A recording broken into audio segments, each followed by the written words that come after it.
গাজর দিয়ে অনেক রকমের রেসিপি তো আমরা বানিয়ে থাকি। গাজরের পোলাও খুব পপুলার। তবে আজকের এই রেসিপিটা আমি একটু অন্যরকম ভাবে বানিয়েছি। দেখুন তো আপনারা এইভাবে গাজরের পোলাও কোনোদিন বানিয়েছেন কিনা? যদি না বানিয়ে থাকেন তাহলে অবশ্যই একবার ট্রাই করে দেখবেন। দারুণ লাগে খেতে।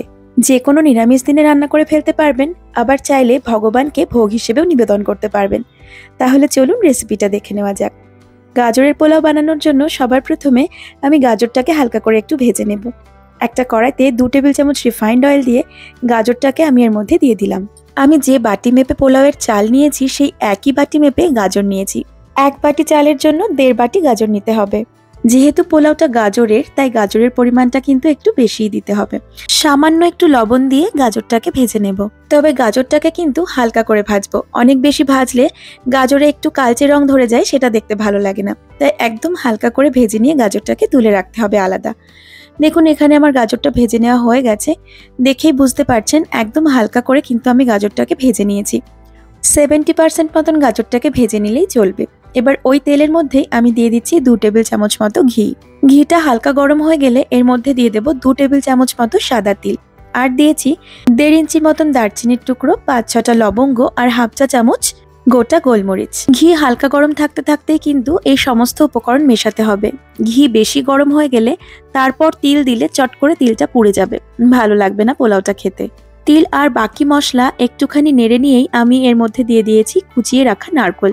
আর নারকোল নিয়েছি 4 টেবিল চামচ। একদম ফ্রেশ নারকোল ব্যবহার করতে হবে।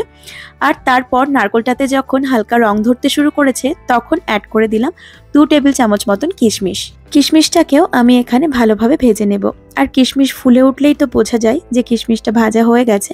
একটু খেয়াল করে দেখলে দেখতে পারবেন যে সবকিছুই এখানে সুন্দর লালচে রং হয়ে ভাজা হয়েছে, কিন্তু কোনো কিছুই পুড়ে যায়নি। এবার আমি এর মধ্যে মিশিয়ে দিয়েছি আগে থেকে ধুয়ে জল ঝরিয়ে রাখা গোবিন্দভোগ চাল।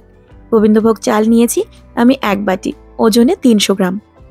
একটা নির্দিষ্ট পাত্র মেপে নিলে পোলাওয়ে জল অ্যাড করতে সুবিধা হয়। পোলাওটা রান্না করার জন্য আমি গোবিন্দভোগ চাল নিয়েছি, তবে আপনারা চাইলে অন্য কোনো পোলাওয়ের চালও ব্যবহার করতে পারেন। চালটাকে দিয়ে আমি কিন্তু 2-3 মিনিট ভেজে নিয়েছি আর তারপর অ্যাড করে দিয়েছি উষ্ণ গরম জল। যে বাটি মেপে আমি চাল নিয়েছি সেই একই বাটি মেপে এখানে 2 বাটি জল আমি দিয়ে দিয়েছি। গোবিন্দভোগ চালটাকে আমি ভালোভাবে ধুয়ে জল ঝরানোর জন্য একটা স্ট্রেনারে রেখে দিয়েছিলাম ঘন্টাখানেক মতো। এতে করে চালটা কিন্তু খুব ভালোভাবে ভিজে গেছে। আর এমনিতেও গোবিন্দভোগ চালের পোলাও রান্না করতে একদমই বেশি সময় লাগে না।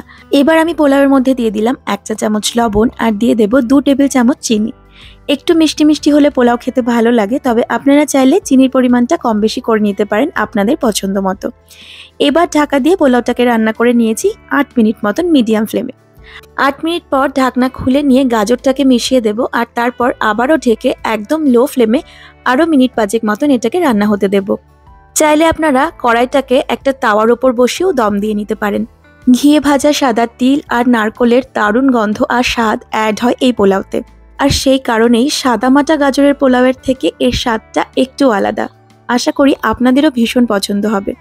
যদি এইভাবে কেউ গাজরের পোলাও বানিয়ে থাকেন তাহলে আমাকে অবশ্যই কমেন্টসে জানাবেন কিন্তু। একদম অল্প সময়ে এত সুন্দর একটা গাজরের পোলাও বানানো যায়, আপনারা না খেলে বিশ্বাসই করতে পারবেন না। কথা বলতে বলতে গাজরটা আমার চালের সঙ্গে ভালোভাবে মিশিয়ে নেওয়া হয়ে গেল। আর এবার আরও একবার ঢাকা দিয়ে দিলাম। 5 মিনিট আমি একদম দমে রেখেছিলাম, তারপর আরও 5 মিনিট স্ট্যান্ডিং টাইমে রাখার পর আমি আবারও ফিরে এসেছি।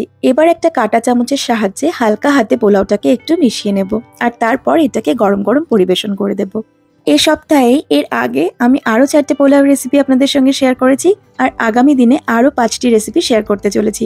তাই আপনি যদি পোলাও খেতে ভালোবাসেন তাহলে প্লিজ আমার চ্যানেলটিকে সাবস্ক্রাইব করে নেবেন।